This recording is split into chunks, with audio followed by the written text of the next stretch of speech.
আসসালামু আলাইকুম আপুরা, আজকের ভিডিওতে থাকছে কুচি এবং কলি দিয়ে সাধারণ পায়জামা। তো চলেন শুরু করা যাক। তো আমি এখানে সেলাই করার পর লম্বা থাকবে 38, তার জন্য নিয়েছি 2 গজ 4 গিরা কাপড়। তো আসলে আপনাদের মাঝে একটা কথা বলি, আপনারা যারাই আমার ভিডিওটা দেখবেন, যেহেতু আমি নতুন ইউটিউবে, তারা অবশ্যই আমার চ্যানেলটা সাবস্ক্রাইব করবেন।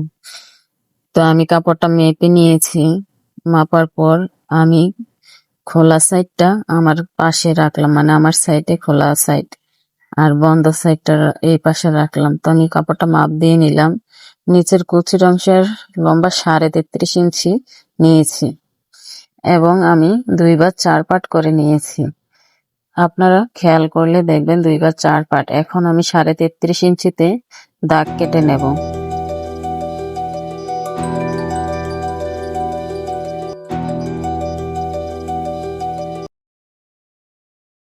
এখন আমি কাপড়টা কেটে নিলাম। তো বন্ধ সাইড দিয়ে সবসময় পায়ের মোহরা নিবেন আর খোলা সাইড দিয়ে কুচি দিবেন। তো বন্ধ সাইড দিয়ে আমি পায়ের মোহরা নিয়েছি 8 ইঞ্চি, আর খোলা সাইড দিয়ে সবসময় চেষ্টা করবেন খোলা সাইড দিয়ে রাখার। বন্ধ সাইড দিয়ে যদি আপনি পায়ের মোহরা নেন, তাহলে কাপড়টা যে সাইডের কাপড়টা থাকে সেটা আস্ত থাকে এবং অন্য কোনো কাজে লাগানো যায়। এখন আমি সালোয়ারের হাই নেব। সালোয়ারের হাই নেব 8.5 ইঞ্চি, এটা নিচে অংশটা, আর উপরের অংশটা নেব 9 ইঞ্চি। তো এখন আমি 8.5 ইঞ্চি করে দাগ কেটে নিলাম, আর বন্ধ সাইডটা আমি কেটে নিলাম। আর আমি পায়ের যে ভাঁজটা জোড়া না দিয়ে 1.5 ইঞ্চিতে কেটে নিলাম, কারণ আমি 33.5 ইঞ্চি লম্বা নিয়েছি, যেন জোড়া না লাগে। তো পায়ের মোহরাটা জোড়া দেইনি, সেজন্য আমি 1.5 ইঞ্চিতে দাগ কেটে নিয়েছি সেলাই করার জন্য। এখন আমি সালোয়ারের কলি নেব।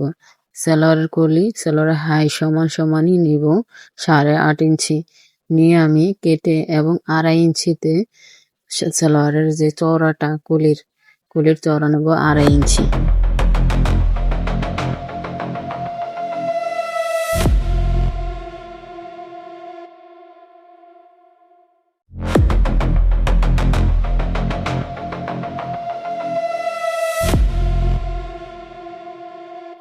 তারপর উপরের প্যান্টের কাপড় কাটবো।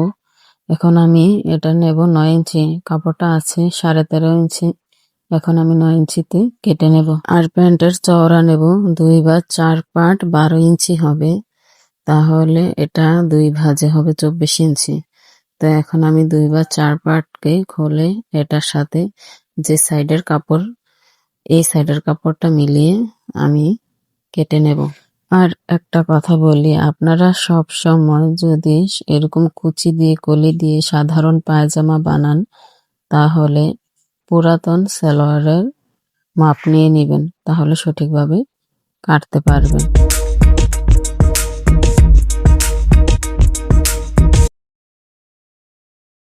সালোয়ার কাটা শেষ, এখন আমি সেলাই করতে চলে এসেছি। আপনাদের দেখাবো কিভাবে জয়েন্ট দেবেন এবং সেলাই করবেন। উপরের প্যানের কাপড়ের সাথে যে জয়েন্ট গুলা দিবেন তা জোড়া লাগিয়ে নিবেন।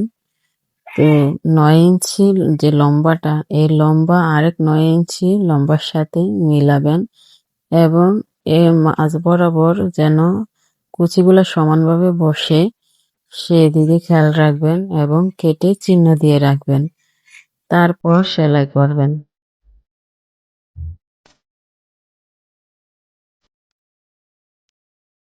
সালোয়ারের যে কলি নিয়েছিলাম, এই কলিগুলা জয়েন্ট দেব।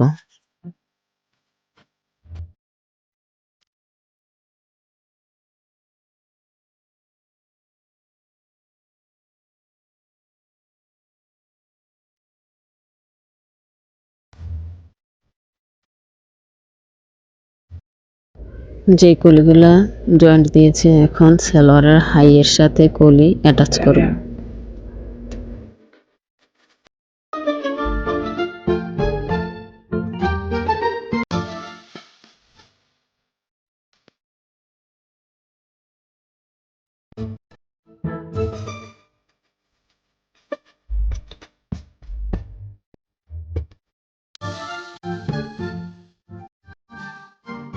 এখন সালোয়ারের আরেক পার্ট জয়েন্ট দিয়ে নেব।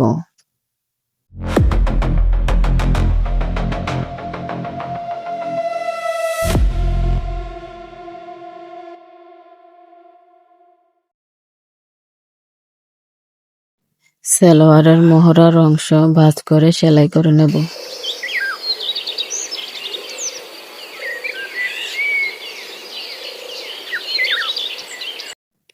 মহড়ার অংশ 8 ইঞ্চি, আমি 1 ইঞ্চি বাদ দিয়ে 7 ইঞ্চি রাখবো। উপরের প্যানের কাপড়টা এই যে মাঝ বরাবর কুচিলে দিবেন।